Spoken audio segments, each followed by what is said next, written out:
नमस्कार, तुम्हा सर्वांचं आपल्या स्टडी पॉईंट या यूट्यूब चॅनलमध्ये स्वागत आहे.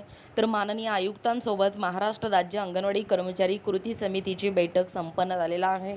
याबद्दल संपूर्ण सविस्तर माहिती या व्हिडिओच्या माध्यमातून आपण जाणून घेणार आहोत. तत्पूर्वी तुम्ही जर आपल्या स्टडी पॉईंट या यूट्यूब चॅनलवरती जर नवीन असाल तर आपल्या या चॅनलला लगेचच लाईक आणि सबस्क्राईब करायला विसरू नका. चला तर मग वेळ वाया न घालवता अंगणवाडी कर्मचारी कृती समितीची बैठक कशा पद्धतीने आयुक्तांसोबत संपन्न झालेला आहे ते या ठिकाणी आपण जाणून घेऊया. बघा, या ठिकाणी तुम्ही पाहू शकता, तुमच्या समोर हे अपडेट आहे. माननीय आयुक्तांसोबत महाराष्ट्र राज्य अंगणवाडी कर्मचारी कृती समितीची बैठक संपन्न. पहा संपूर्ण सविस्तर आढावा. दिनांक 21 मे 2026 रोजी महाराष्ट्र राज्य अंगणवाडी कर्मचारी कृती समितीच्या प्रतिनिधीसोबत माननीय एबाविसे आयुक्त श्रीमती माधवी सरदेशमुख यांच्या अध्यक्षतेखाली बैठक आयोजित केली गेली होती. सर्वप्रथम कृती समितीने त्याची या पदावर नेमणूक झाल्यानंतर प्रथमच बैठक होत असल्याने त्यांचे पुष्पगुच्छ देऊन स्वागत केले. माननीय आयुक्तांबरोबरच माननीय क्षीरसागर सर, माननीय लोंढे, माननीय काकडे आदी प्रशासकीय अधिकारी या ठिकाणी उपस्थित होते. कृती समितीच्या वतीने सुभाष अमीम, श्याम काळे, दिलीप उटाणे, सूर्यमणी गायकवाड, राजेश सिंग, दत्ता देशमुख, अतुल दिघे, शैलजा चौधरी, संगीता कांबळे, भगवान दवणे उपस्थित होते. माननीय आयुक्तांना मागणी पत्रक सादर केल्यानंतर प्रत्येक मुद्द्यांवर सविस्तर अशी चर्चा करण्यात आलेली आहे. बैठक सुमारे 2 तास या ठिकाणी चाललेली आहे. बघा, मागणी आणि त्यावरील प्रश्नांचे उत्तर यांचा वृत्तांत आपण पुढील प्रमाणे जाणून घेणार आहोत. पहिला आहे, सर्वोच्च न्यायालयाच्या ग्रॅच्युइटीबाबतच्या निकालानुसार अंगणवाडी सेविका आणि मदतनीसांना आपल्या महाराष्ट्र शासनाने ग्रॅच्युइटी लागू करण्याचे मान्य करूनही ती अजून लागू करण्यात आलेली नाही, तरी ती पूर्वलक्षी पद्धतीने या ठिकाणी लागू करावी. तर याच्यावरती उत्तर आयुक्तांनी काय दिलेलं आहे बघा. शासनाकडे प्रस्ताव पाठवलेला आहे व तो विचाराधीन आहे. त्यानंतर पुढचा प्रश्न म्हणजे या ठिकाणी मागणी काय होती. पुणे भविष्य निर्वाह निधी विभागीय आयुक्तालयात तक्रार दाखल केली असता त्यांनी दिनांक 2 मार्च 2026 रोजी अंगणवाडी कर्मचाऱ्यांना भविष्य निर्वाह निधी लागू करण्याचे आदेश काढले आहेत. तर याच पार्श्वभूमीवर शासनाकडे प्रस्ताव पाठवून भविष्य निर्वाह निधी लागू करण्यासाठी पुढाकार घ्यावा. तर याच्यावरती उत्तर आयुक्तांनी दिलेला आहे. शासन पातळीवर चर्चा करून कार्यवाही या ठिकाणी केली जाईल. पुढचा प्रश्न, शासनाने योगदान आधारित मासिक पेन्शन लागू करण्याची मागणी मान्य केली होती, परंतु त्याबाबत कार्यवाही पूर्ण झालेली नाही, तरी मासिक पेन्शनचा निर्णय घेण्यात यावा. तर याच्यावरती उत्तर दिलेलं आहे आयुक्तांनी. प्रस्ताव तयार झालेला असून तो माननीय मंत्री महोदयांकडे विचाराधीन आहे. त्यानंतर पुढची मागणी, मुंबई उच्च न्यायालयाच्या नागपूर खंडपीठाच्या निकालानुसार आपल्या सेविकांमधून पर्यवेक्षिका नेमणुकीसाठीचे कमाल वय 55 करण्यात यावे. तर याच्यावरती उत्तर, कृती समितीने माननीय प्रधान सचिवांशी चर्चा करून मार्ग काढण्याचा प्रयत्न करावा. त्यानंतर पुढचा मागणी, अंगणवाडीचे सर्व कामकाज ऑनलाईन झालेले आहेत आणि त्यात अनेक समस्या येतात. उदाहरणार्थ, अपुऱ्या क्षमतेचा मोबाईल नेटवर्कचा अभाव, सदोष ॲप इत्यादी. तरी ऑनलाईन काम सुकर होण्यासाठी सर्व अंगणवाड्यांमध्ये वायफायची सुविधा द्यावी. 350 म्हणजे ₹350 रिचार्जचा खर्च द्यावा. काही प्रकल्पातील काही सेविकांना अद्यापही मोबाईल मिळालेले नाहीत. त्यांना मोबाईल व पूर्वलक्षी पद्धतीने प्रोत्साहन भत्ता व रिचार्जचे पैसे द्या किंवा वायफाय. याच्यावरती उत्तर आहे, वायफाय सुविधेबाबत प्रस्ताव देखील तयार करून शासनाकडे या ठिकाणी पाठवला जाईल. मोबाईल सर्वांना या ठिकाणी उर्वरित सर्वांना दिले जातील. पुढची मागणी काय आहे बघा.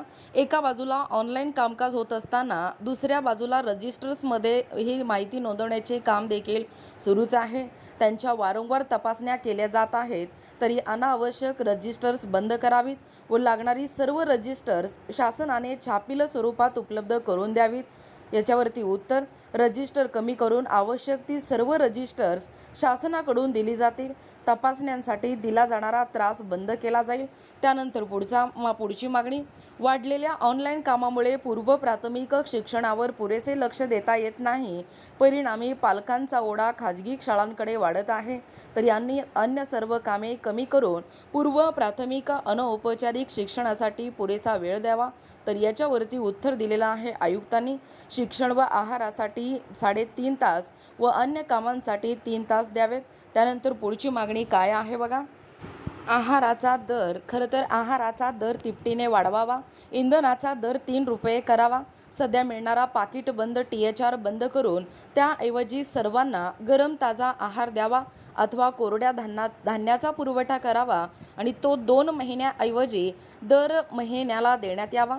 तर याच्यावरती आयुक्ताचं उत्तर आहे THR मध्ये बदल केला जाईल व तो दर महिन्याला दिला जाईल.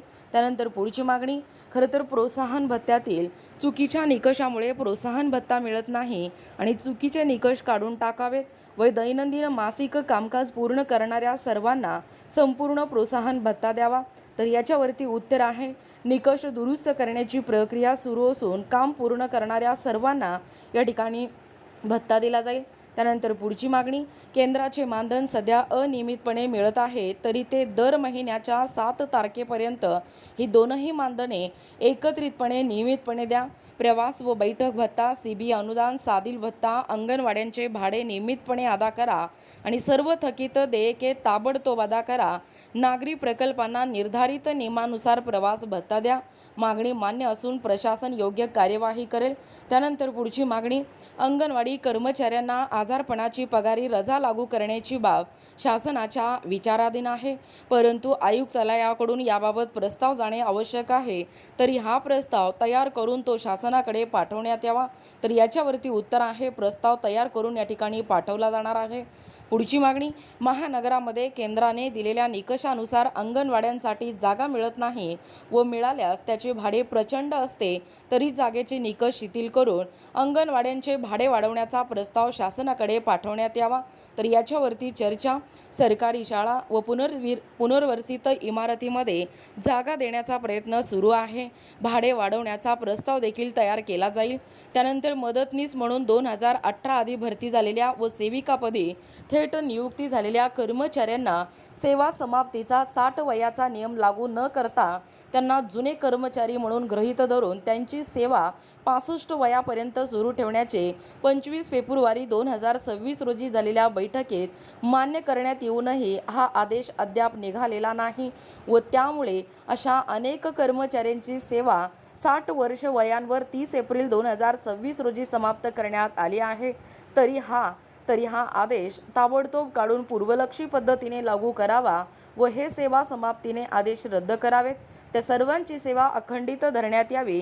याच्यावरती उत्तर 1-2 दिवसात शासकीय आदेश निघणार आहे. पुढची प्रमुख मागणी खरं तर ग्रामीण भागांचे झपाट्याने शहरीकरण होत आहे आणि अशा झपाट्याने लोकसंख्या वाढणाऱ्या विभागामध्ये नवीन अंगणवाडी मंजूर करावी. आदिवासी जिल्ह्यामधील नागरी प्रकल्पांना पेसा अंतर्गत मिळणारा अमृत आहार बंद केला जात आहे तो सुरू ठेवावा आणि दुर्गम भागातील अंगणवाडी कर्मचाऱ्यांना इतर कर्मचाऱ्यांप्रमाणे भत्ता द्या. तर याच्यावरती आयुक्ताचं सुंदर असं उत्तर आहे केंद्राकडे प्रस्ताव पाठवला आहे परंतु नवीन अंगणवाड्यांना केंद्र शासन मंजुरी देत नाही. अंगणवाड्यांचे स्थानांतरण करण्यात येईल. सर्व आदिवासी विभागामध्ये अमृत आहार दिला जाईल. त्यानंतर अंगणवाड्यांसाठी किंवा लाभार्थ्यांसाठी मिळणारे सर्व साहित्य अंगणवाड्यांमध्येच पोहोच करा. खरं तर साहित्य अंगणवाड्यामध्ये पोहोच करण्याचे टेंडर काढले जाईल.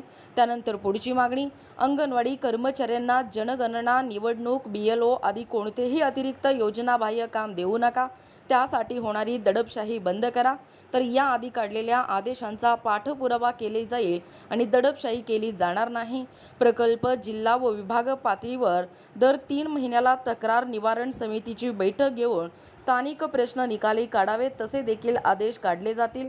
बघा पुढे अपडेट काय सांगतोय.